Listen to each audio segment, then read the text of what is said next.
Live from Los Angeles, welcome back to Good Morning La La Land on Transformation Tuesday. Nothing better than a good laugh to transform a crappy day into a great day. So we have Jackie Fabulous in the house, and that you are a comedian you may have seen America's Got Talent. What's up, honey? How are you? I'm really surprised I'm here. Because California's on fire. Almost didn't make it. Oh, thank you for braving all that traffic and madness for us this morning. Thank you for having me. So we usually start the day by asking how you start your day. What's your morning routine like as a comedian? Well, we don't really do mornings. Exactly. I go to bed on average, maybe if I'm in bed before midnight, I didn't have a show. Usually I have shows every night of the week, and we hang out with the comics afterwards. So on average, between 1 a.m. and 2. But I also just got back from, where was I? Reno and Vegas. I've been gone for 10 days. Women's convention. I'm sorry. Right? No, comedy. I'm headlining the Tropicana. I did headline Tropicana Laugh Factory, and then the Laugh Factory in Reno. Because America's Got Talent has made me very bookable. So very busy. In demand. I'm touring, thank God. Oh, that's amazing. Well, let's take a look at you on America's Got Talent. Oh, no pressure. Thousands of dollars in student loan debt. I've been arrested for stalking. I was kind of a tramp in college, and I used to shoplift in high school. Chicken or fish? Who wants to be in love? Anybody? Come on. But the biggest lesson I've learned, when you join these weight loss programs, you get an app on your phone like Facebook. I'm not gonna lie, it's a depressing place. Ladies are on there, they're like, I hate my body, I don't like being fat. I'm like, I've been a chunky monkey most of my adult life. I tell men all the time, if you want a piece of this, come get it now. Because when I hit my goal weight, I'm not gonna want you no more. So come get it now, while my standards are nice and low when I have fewer choices. I'm Jackie Fabulous, guys. Thanks so much. I love that. What is your definition of fabulous? Ooh, boy, not caring what everyone thinks. Because usually, and living in LA, everyone's so worried about how they look all the time. And I'm the same way. I'm no longer different than anybody else, but you have to be happy with yourself. And the older I got, the more I'm like, you know what, do I love what I see in the mirror?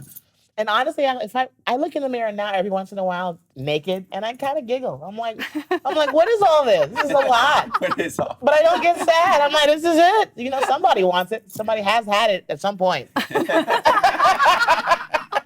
that stops, then I get depressed. You know what I mean? That's awesome.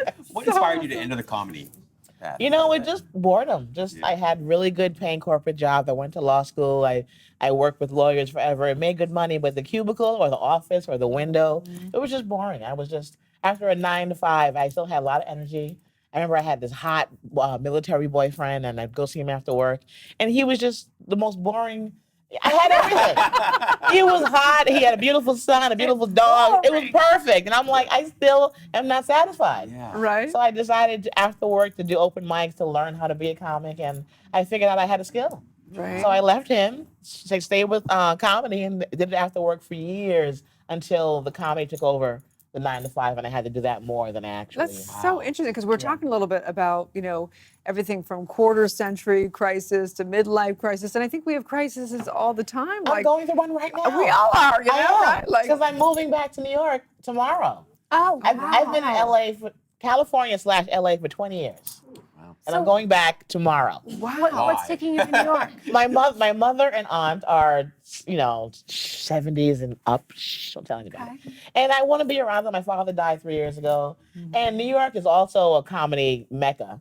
And all of my representation is there too. So why not just live, something different? So my midlife is happening as we speak. So you guys are lucky I'm not But how do you topless. Usually midlife crises get really out of hand. So I'm very professional. All I'm doing is moving. You guys are lucky. What do you miss most about living in Los Angeles? Can you say this? Can I say it? Please do. Marijuana. It's very easy to get here. It's everywhere. I get paid sometimes in boxes of weed.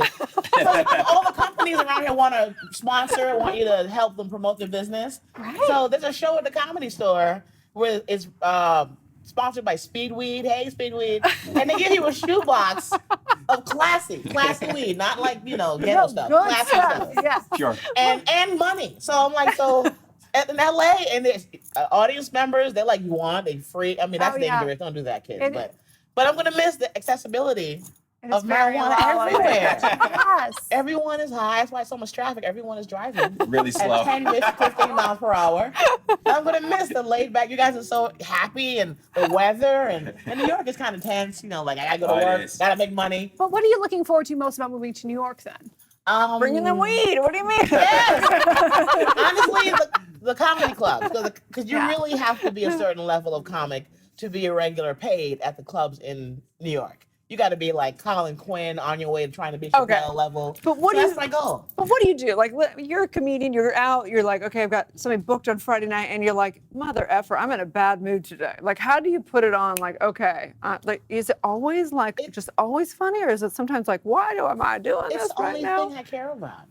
Yeah. It's my passion. I love it more than sex and men because usually I can control, stand up. I really can't control what the hell these guys do. Yeah. So with stand up comedy, it's just more fun. I enjoy it. It's my passion. I'm your #1 fan officially. Are I'm you? excited. I need more laughter in my life. That's see how easy it is. I've barely done anything. You're already like, I love her. So why wouldn't I want to have this job forever? You and weed, that's all I need. Oh, I was gonna say, you might just want access to the paraphernalia there.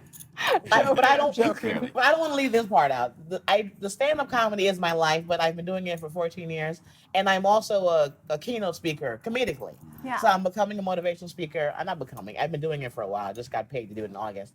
So I want to ease that into my stand-up because most speakers, motivational, they're wonderful, but they're not making anybody laugh. Right. They're making you cry. They're making you figure out your life in a bad way. Sometimes you get like, why do I want to go home and leave your husband? Where I'm more like, go home and laugh with your husband. Go home and talk to him about what's going on. So that's my new midlife section of life.